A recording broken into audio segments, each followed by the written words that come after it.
Dear student, Assalamu alaikum. My name is Shkil Anjum. I am your physics teacher. Today we are starting chapter number 14, electric current. Class 10th SD के लिए ये lecture हमने prepare किया है। Electric current हमारे पास क्या है? The rate of flow of electric charges through any cross section area is called electric current. The rate of flow of electric charge through any cross section area is called electric current. Electric current को हम लोग I से ज़ाहिर करते हैं, charge को हम लोग Q से ज़ाहिर करते हैं और टाइम को हम लोग T से रिप्रेजेंट करते हैं। तो हमारे पास जो फार्मूला बनेगा इलेक्ट्रिक करंट का वो होगा I is equal to Q/T। Charge का यूनिट कॉलम होता है, टाइम का यूनिट सेकंड होता है, तो कॉलम पर सेकंड भी इसका यूनिट होता है करंट का, और इसको दूसरे लफ्ज़ों में हम एम्पेयर भी लिख सकते हैं। दूसरे लफ्ज़ों में हम इसको एम्पेयर भी लिख सकते हैं। उसके बाद जो करंट फ्लो करता है, मेटल्स में जो करंट फ्लो करता है due to flow free electrons की वजह से फ्लो करता है, जिन्हें हम नेगेटिव चार्जेस भी कहते हैं। जबकि इलेक्ट्रोलाइसिस में जो करंट फ्लो करता है वो due to flow both positive and negative charges की वजह से फ्लो करता है। इसके बाद जबकि हमने करंट का यूनिट एम्पेयर बताया है, तो हम लोग डिफाइन 1 एम्पेयर करते हैं। हमारे पास फार्मूला है I is equal to Q/T। अगर हम इसको क्रॉस मल्टीप्लाई करें तो Q इज़ इक्वल टू हमारे पास बन जाएगा IT। तो यहाँ से मैं 1 एम्पेयर की डेफिनेशन डिफाइन करने लगा हूँ। जब हमारे पास चार्ज भी 1 कॉलम होगा, टाइम भी 1 सेकेंड होगा, तो करंट जो होगा वो क्या होगा? 1 एम्पेयर होगा। जब किसी यूनिट चीज़ को डिफ़ाइन किया जाता है तो बाकी तमाम क्वांटिटीज़ जो हैं वो यूनिट कंसीडर की जाती हैं।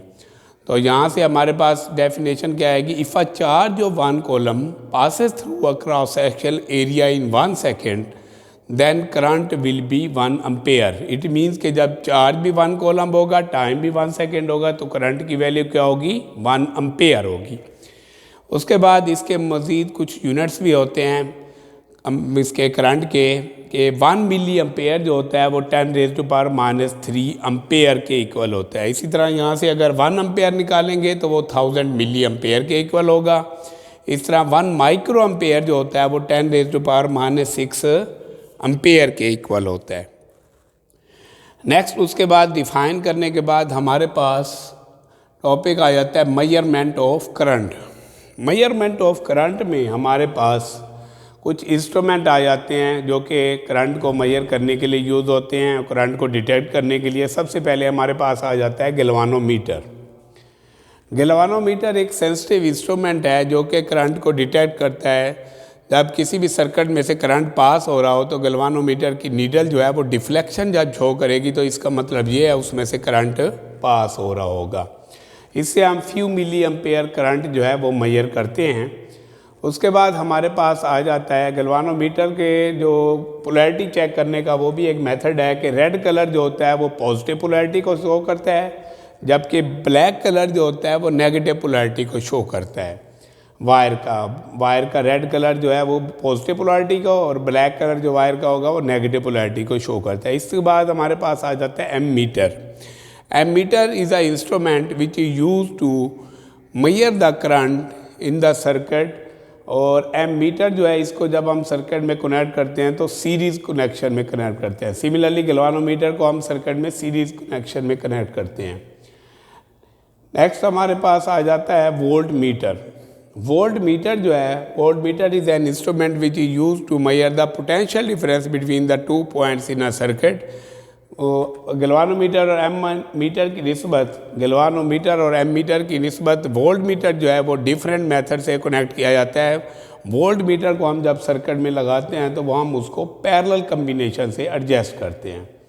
इसका मतलब ये हुआ कि हमारे पास जो इंस्ट्रूमेंट थे वो 3 हमने यूज़ किए हैं, गैल्वानोमीटर, एमीटर और वोल्ट मीटर। गैल्वानोमीटर करंट को डिटेक्ट करता है, वो फ्यू मिली एम्पेयर के लिए यूज़ किया जाता है।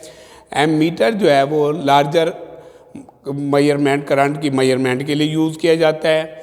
और जबकि एमीटर जो है उससे 1 एम्पेयर या 10 एम्पेयर तक भी करंट हम मेजर कर सकते हैं। इस तरह एक क्वेश्चन आ जाता है, how can we convert galvanometer into ammeter. After suitable modification से हम गैल्वानोमीटर को एमीटर में चेंज कर सकते हैं। एमीटर जो है वो लार्ज करंट को मेजर करने के लिए यूज़ किया जाता है। वोल्ट मीटर को जो हम सर्किट में लगाते हैं वो हम उसको पैरेलल तरीके से लगाते हैं और वो पोटेंशियल डिफरेंस को मेजर करता है। नेक्स्ट हमारे पास आ जाती है डेफिनेशन डिफाइन पोटेंशियल डिफरेंस।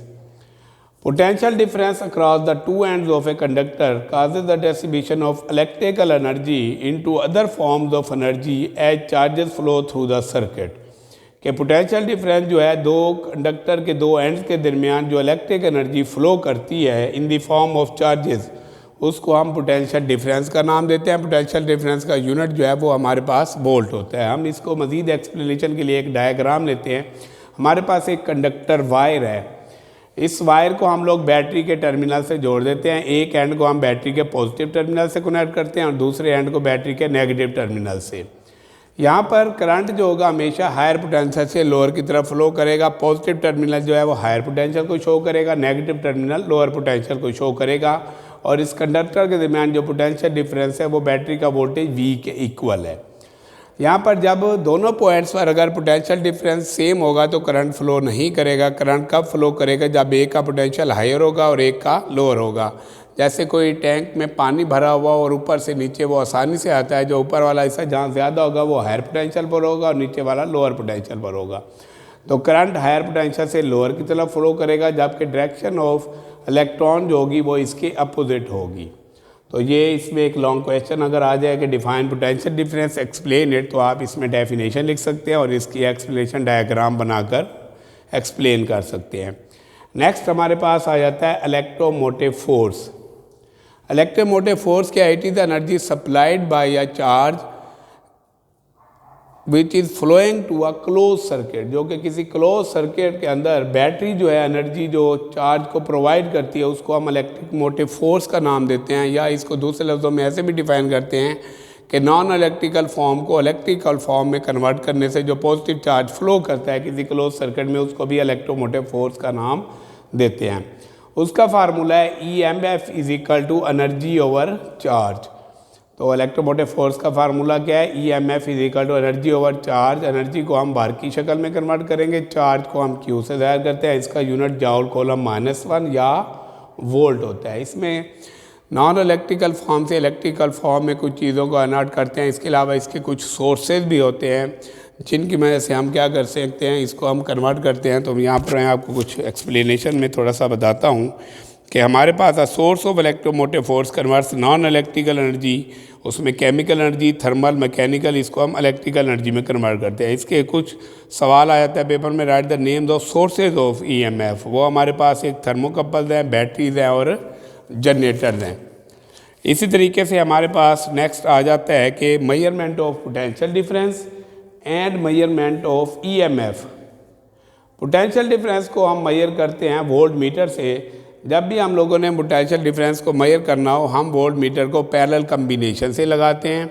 और इसके बाद एक आइडियल वोल्ट मीटर आ जाता है। आइडियल वोल्ट मीटर वो होता है जिसकी रेजिस्टेंस बहुत ज़्यादा होती है। जब रेजिस्टेंस बहुत ज़्यादा होगी तो उसमें से करंट कम पास होगा, करंट की वैल्यू जो होगी वो बहुत मिनिमम होगी। तो उसके बाद EMF क्या है कि जब आपने किसी सर्किट में EMF मेजर करना हो तो हम लोग क्या करते हैं, उस सर्किट में बैटरी को जो है वो सीरीज तरीके से कनेक्ट करते हैं और हम लोग किसी भी बैटरी की EMF इलेक्ट्रोमोटिव फोर्स जो है वो फाइंड कर सकते हैं। नेक्स्ट हमारे पास एक बहुत ही इंपॉर्टेंट लॉन्ग क्वेश्चन है, ओहम्स लॉ। साइमन ओम एक साइंटिस्ट था जिसने करंट और पोटेंशियल डिफरेंस के बारे में ओहम्स लॉ जो है हमें पेश किया था। The value of current I is directly proportional to the potential difference of a conductor, which is, और उसकी कुछ कंडीशन भी थी। करंट जो है वो पोटेंशियल डिफरेंस के डायरेक्टली प्रोपोर्शनल है, provided the temperature and physical state of the conductor does not change. Potential difference को हम V से ज़ाहिर करेंगे, करंट को हम I से ज़ाहिर करेंगे, तो इसकी रिलेशन क्या होगी? V directly proportional I। जब हम इस डायरेक्टली प्रोपोर्शनल का सिंबल को ख़त्म करते हैं तो इक्वल लगाते हैं और कांस्टेंट, तो ये बन जाएगा हमारे पास V is equal to IR। R यहाँ पर कांस्टेंट प्रोपोर्शनैलिटी है जिसको हम रेजिस्टेंस से डिनोट करते हैं। उसके बाद इस लॉ में कुछ लिमिटेशन भी हैं। इसकी लिमिटेशन यह है कि कोई भी मेटेलिक कंडक्टर होगा उसमें टेम्परेचर और फिजिकल स्टेट उसकी चेंज ना हो। फिर हम इसको एक्सप्लेन करते हैं मज़ीद। हमारे पास एक वायर है, जो मटेरियल है वो हम नाइक्रोम का वायर यूज़ करते हैं जिसकी लेंथ जो है तकरीबन 50 सेंटीमीटर लेंगे और इसको हम सीरीज़ तरीके से कनेक्ट करेंगे। सीरीज़ कनेक्ट से साथ हम लोग एक एमीटर कनेक्ट करते हैं। एमीटर क्या करता है? वो करंट को मेजर करता है और उसके बाद जो वोल्ट मीटर है हम इस सर्किट में पैरेलल कम्बिनेशन से एडजस्ट कर लेंगे, क्योंकि वोल्ट मीटर को हमेशा सर्किट में पैरेलल कम्बिनेशन से लगाया जाता है, जबकि एम मीटर को हम सीरीज तरीके से कनेक्ट करते हैं। साथ ही एक हमने बैटरी लगाई है, बैटरी का वोल्टेज 1.5 वोल्ट है।